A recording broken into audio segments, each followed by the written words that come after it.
और G20 भारत के विशेष सचिव मुकेश परदेसी ने न्यूज़ 18 से बातचीत करते हुए G20 सम्मेलन के 3 वर्किंग सत्रों का ऐलान किया है। साथ ही उन्होंने प्रधानमंत्री नरेंद्र मोदी के moneycontrol.com को दिए गए इंटरव्यू पर कहा कि प्रधानमंत्री नरेंद्र मोदी ने सही कहा कि हम G20 में डिप्लोमेसी को दिल्ली से बाहर ले गए हैं। हमारे पास अब हर राज्य में 200 से अधिक G20 बैठकों का अनुभव है। G20 की मेजबानी के लिए देश तैयार है।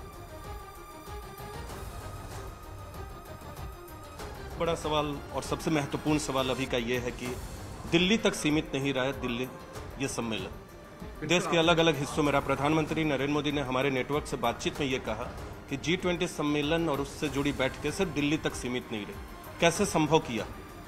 बिल्कुल, जैसा आपने सही कहा, प्रधानमंत्री जी ने कहा कि इस बार G20 प्रेसिडेंसी में डिप्लोमेसी को हम लोग दिल्ली से बाहर ले गए। आज जब 9 और 10 सितंबर को यहाँ पे शिखर सम्मेलन होने वाला है। चीन के तुंगान शहर में एक प्राइमरी स्कूल अपने नए नियम से पूरी दुनिया में सुर्खियों में आ गया। उस स्कूल के प्रशासन ने बच्चों के स्कूल में सोने या झपकी लेने की फीस तय कर दी, जिसका मतलब है कि बच्चों को स्कूल में लंच ब्रेक के दौरान सोने की इजाजत दे दी गई। लेकिन इसके लिए उन बच्चों के माता पिता को अलग से फीस देनी होगी। चीन के तुंगवान शहर में मौजूद इस प्राइमरी स्कूल के प्रशासन ने ये नया नियम लागू करते हुए सभी बच्चों के माता पिता को नोटिस भेजकर इसकी जानकारी भी दे दी, जिसके मुताबिक अगर कोई बच्चा डेस्क पर सिर झुकाकर सोएगा तो उसके लिए 200 युआन यानी भारतीय रुपयों में 2275 रुपए देने होंगे, जबकि क्लासरूम की चटाई पर सोने की फीस 360 युआन यानी भारतीय रुपयों में करीब 4000 होगी। इसके अलावा बच्चों के सोने के लिए अलग से एक रूम भी है जहां बिस्तर की सुविधा होगी, लेकिन इसके लिए 680 युआन यानी भारतीय रुपयों में करीब 8000 बतौर फीस देनी होगी। यही नहीं, खबर है कि सोने के दौरान बच्चों की देखभाल के लिए स्कूल प्रशासन अलग से टीचरों को भी तैनात करेगा। रूस की सेना ने राजधानी मॉस्को के करीब त्वेर शहर में पुतिन के घर के पास एक ड्रोन को मार गिराने का दावा किया। रूस के मीडिया के मुताबिक यूक्रेन की ओर से छोड़ा गया वो ड्रोन मॉस्को को दहलाने की फिराक में था।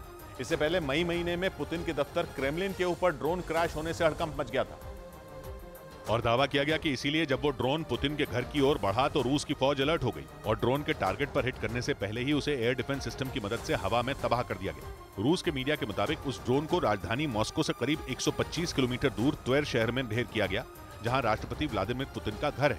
रूस के मीडिया के मुताबिक मई महीने में पुतिन के दफ्तर तक ड्रोन पहुंचने के बाद ही मॉस्को और उसके आसपास के इलाकों की किलेबंदी कर दी गई थी। वहां बड़े पैमाने पर एयर डिफेंस सिस्टम तैनात किए गए ताकि ड्रोन तो क्या, परिंदा भी वहां पर न मार सके। अमेरिका के कैलिफोर्निया में एक हाईवे का नाम भारतीय मूल के एक पुलिस जवान के नाम पर रख दिया गया।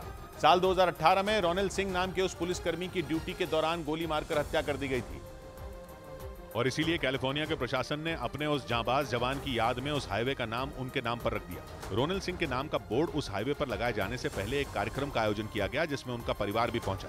रोनेल सिंह की पत्नी ने बोर्ड से पर्दा हटाकर उसका उद्घाटन किया, जिसके बाद उस बोर्ड को कैलिफोर्निया के न्यूमन शहर से गुजरने वाले हाईवे नंबर 33 पर लगा दिया गया।